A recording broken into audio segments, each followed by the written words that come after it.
চুকাফা কি জয় চাওলুং চুকাফা কি জয় চাওলুং চুকাফা কি অসমীয়া জাতি গৰুতা চাওলুং চুকাফাৰ জয় হোক জয় চাওলুং চুকাফা জয় চাওলুং চুকাফা জয় চাওলুং চুকাফা অসম দিৱস এইকাৰণেই যে অসমীয়া জাতি যি গঢ়িছিলে আৰম্ভ কৰিছিলে অসম নাছিলে এই ঠাইখনক সৌমাৰপীঠ বুলি কৈছিলে তেতিয়া সেই সৌমাৰপীঠত আমাৰ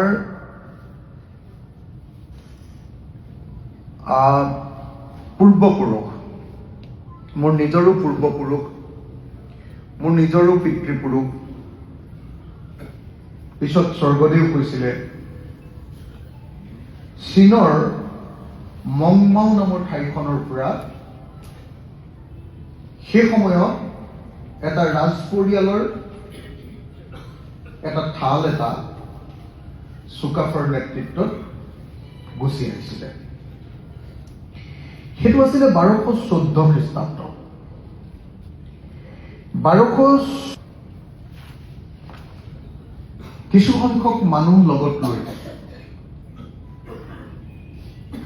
তেওঁ সেই ঠাইখিনি এৰি তাত যিহেতু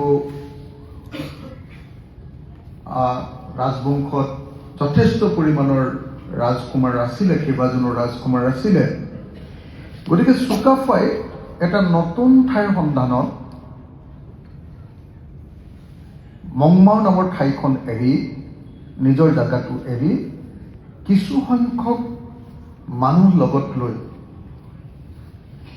লগতে অকল মানুহেই নহয় লগতে আৰু বিভিন্ন সামগ্ৰী লগত লৈ অহা বুলি কোৱা হয় একেবাৰে হেংদাঙৰ পৰা গছৰ প্ৰজাতিলৈকে বিভিন্ন জীৱ জন্তুৰ পৰা আমাৰ সাজপাৰলৈকে এই গোটেই বস্তুখিনি লৈ তেওঁ আহি আছিলে এখন নতুন দেশৰ নতুন ঠাইৰ সন্ধানত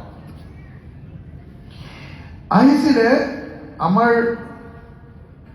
সেই পাটকাই পাহাৰেদি যিটো পাটকাৰ পাহাৰ এতিয়া বিজেপি চৰকাৰৰ দিনত বা তাৰ আগৰ চৰকাৰবিলাকৰ দিনত মোটামুটি ধ্বংস কৰি দিয়া হৈছে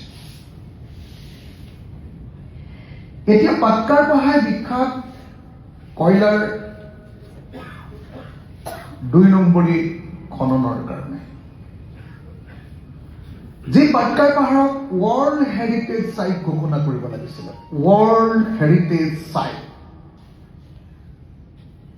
বিশ্ব ঐতিহ্য ক্ষেত্ৰ কাৰণ সেই পাটকাৰ পাহাৰটো পাৰ হৈ আহিয়ে আমাৰ সৌমাৰপীঠত ভৰি দিছে আৰু সৌমাৰপীঠত ভৰি দি প্ৰথমতে পাইছিল বৰাহীসকলক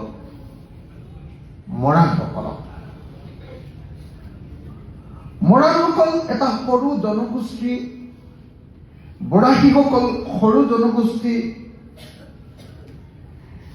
তেওঁলোকক আমাৰ চুকাফাই দমন কৰা নাছিল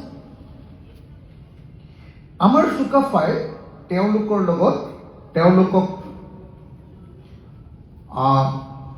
জয়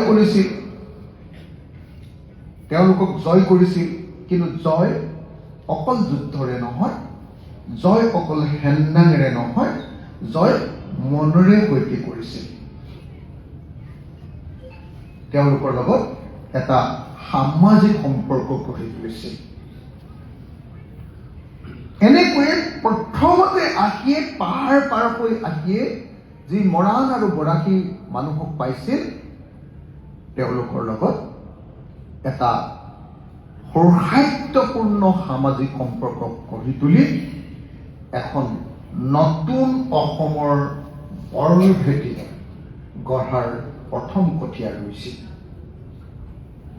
চুতীয়াসকলক পাইছিল চুতীয়াসকলৰ লগত যুদ্ধ হৈছিল কিন্তু যুদ্ধ হোৱাৰ পাছতো তেওঁলোকে বিজিত আৰু বিজয়ী ৰূপে মানে বিজিতবিলাকক যি হাৰিলে মানে যাক জয় কৰি পেলালে তাক যেনেকে দাখৰ নিচিনাকে ব্যৱহাৰ কৰে তেনেকুৱা কেতিয়াও কৰা নাছিল। বৰং কি কৰিছিলে, বৰং সেই জাতিবিলাকৰ লগত বৈবাহিক সম্পৰ্ক গঢ়ি তুলিছিলে,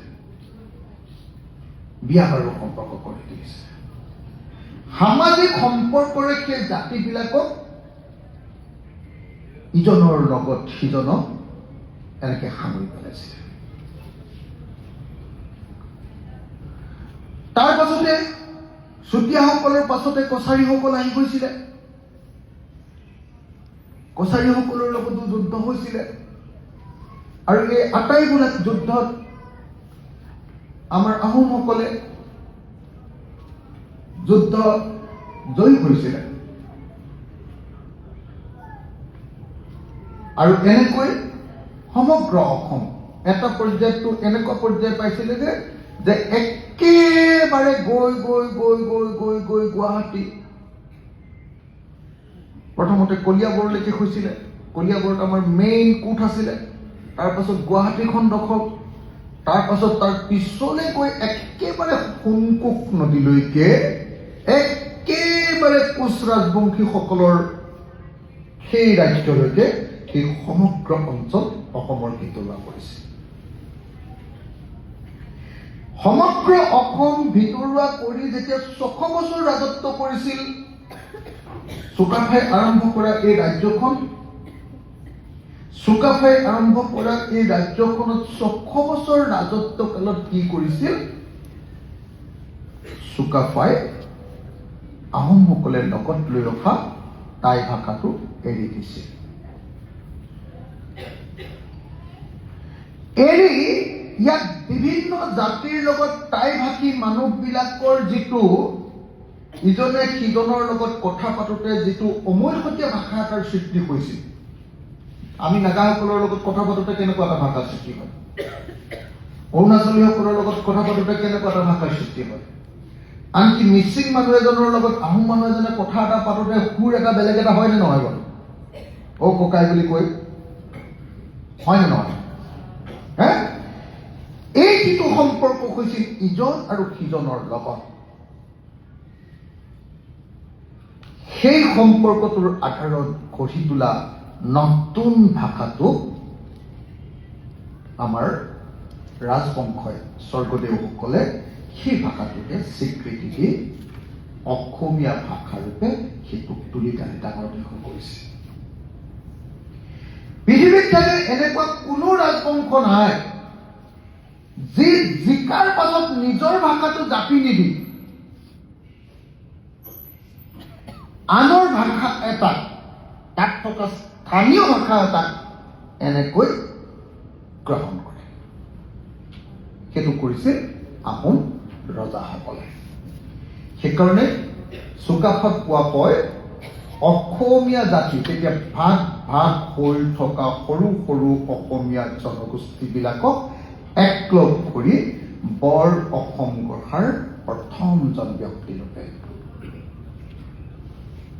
প্ৰথমজন ব্যক্তি। ইণ্টাৰেষ্টিংলি সেই সময়ত চুকাফাৰ লগত যথেষ্ট সংখ্যক মহিলা আহিছিল, কিন্তু আমি দেখিবলৈ পাইছিলো যে ৰজা আৰু ৰাজবংশই ইয়াৰ স্থানীয় ছোৱালীক বিয়া পাতিছিল। যেতিয়া স্থানীয় ছোৱালীক বিয়া পাতিছিল সদায় মাকৰ ভাষাটো সদায় সন্তানৰ ভাষা হৈ পৰে। সেইকাৰণে মাতৃভাষা বুলি কয়, পিতৃভাষা নহয়। মাকৰ মুখৰ ভাষাটো গাখীৰ খোৱাৰ সময়ৰ পৰা, মাকৰ লগত এনেকে এনেকে খেল ধেমালি কৰাৰ পৰা এই তুলি তালি ডাঙৰ দীঘল হোৱালৈকে যিটো সম্পৰ্কৰে এটা ভাষা আমাৰ ভিতৰত, আমাৰতো আহোঁতেতো এখন কোৰা কাগজ হৈ আহে ন, বগা কাগজ হৈ আহে নহয়, এই মগজুটোত যিটো ভাষাই স্থান লাভ কৰে সেইটোৱে হ'ল মাতৃভাষা।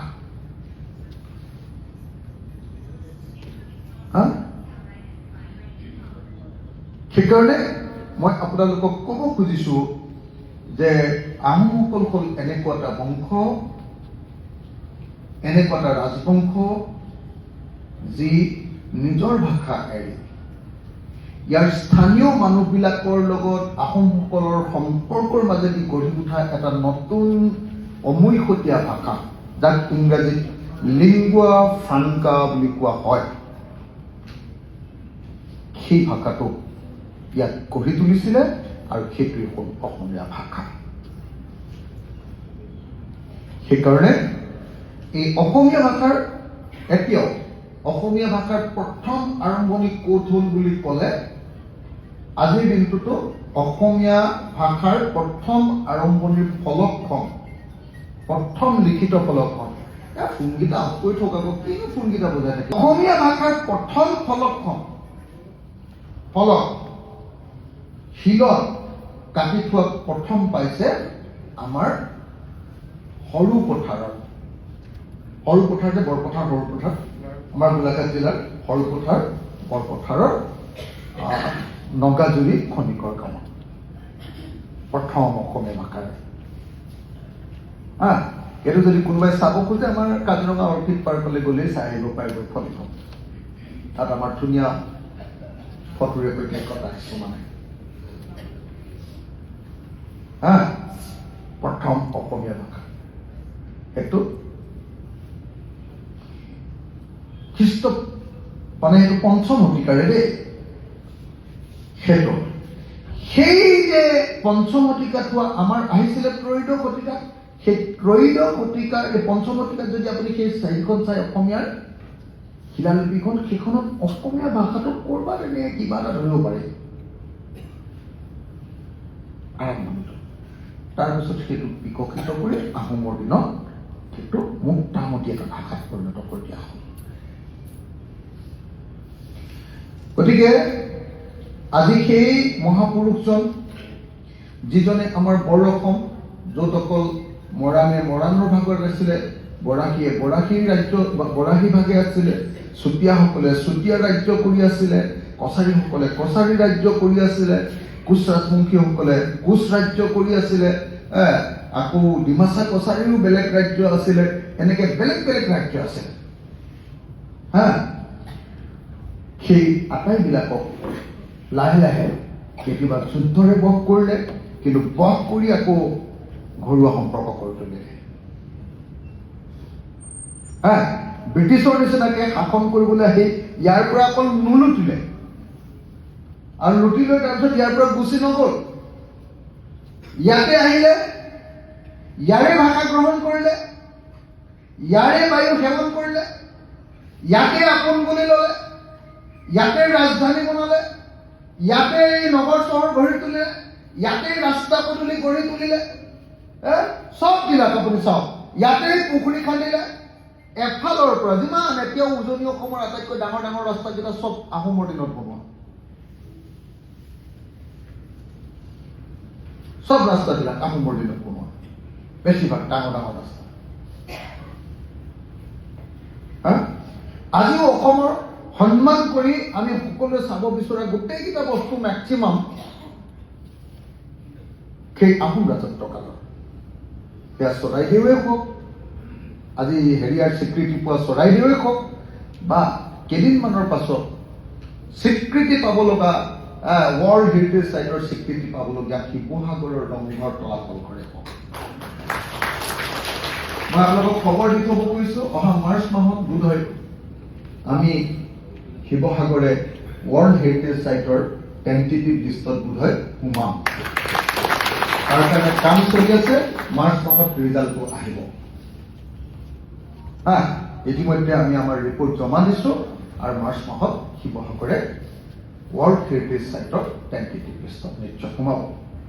মই শিৱসাগৰৰ মানুহক কথা দিছিলোঁ যে শিৱসাগৰক মই ৱৰ্ল্ড হেৰিটেজ চাইট কৰিম, আৰু মোৰ প্ৰথম কাৰ্যকালৰ ভিতৰত টেণ্টেটিভ লিষ্টত আনিম বুলি কথা দিছিলোঁ।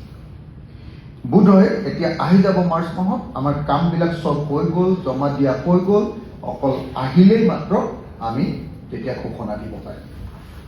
আৰু তাৰ পাছত আকৌ চৰাইদেউৰ নিচিনাকে কিছুদিন গৱেষণা কৰিব লাগিব, গোটেই পৃথিৱীৰ গৱেষকবিলাকে কাম কৰিব, তাৰ পাছত স্বীকৃতিটো লাভ কৰিব। তো তেতিয়াহ'লে স্বৰ্গদেউ চুকাফা চাওলুং চুকাফা যি অসমীয়া জাতি বুলি কোৱা ধাৰণাটো গঢ় দিলে, সেইকাৰণে আপোনালোকে যদি চাই অসমখনত অসমীয়া জাতিক গঢ় দিয়া মানুহ মূলতঃ তিনিজনেই আছে। এজন চাওলুং চুকাফা, ইফালে আকৌ কোচ ৰাজবংশৰ চিলাৰায় আৰু নৰনাৰায়ণ, আৰু মাজত শংকৰদেৱ। আজি আমি যিটো দিনত আছো 2 ডিচেম্বৰ, এই দিনাই মংমাওৰ পৰা আহি 14 চনৰ পৰা খোজকাঢ়ি 14 বছৰ খোজকাঢ়ি আহি পাটকাই পাৰ হৈ প্ৰথম সৌমাৰ পীঠত আজিৰ অসমত প্ৰথম যিদিনা প্ৰৱেশ কৰিছিলে, সেই তাৰিখটোৱে হ'ল 2 ডিচেম্বৰ।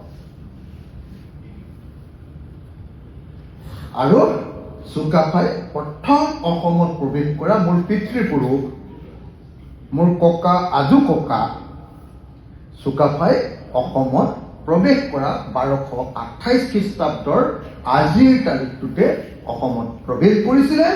আৰু অসমৰ ইতিহাস বদলাই সৰু সৰু গ্ৰুপবিলাকক এটা অসমীয়া জাতিত পৰিণত কৰি পেলাইছিলে।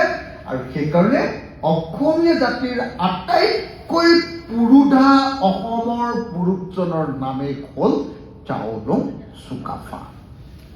মই সকলোকে থিয় হৈ এবাৰ চাওলুং চুকাফাক আমি সন্মান জনাবৰ কাৰণে অনুৰোধ কৰিছোঁ।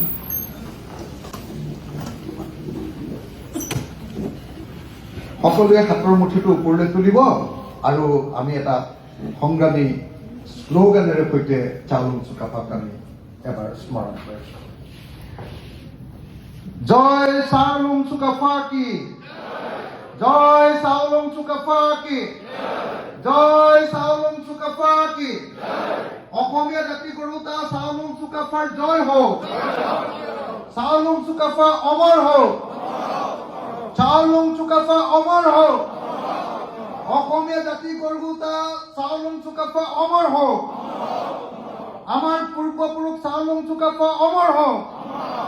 জয় আই অসম, জয় আই অসম, জয় আই অসম। ধন্যবাদ। এতিয়া মই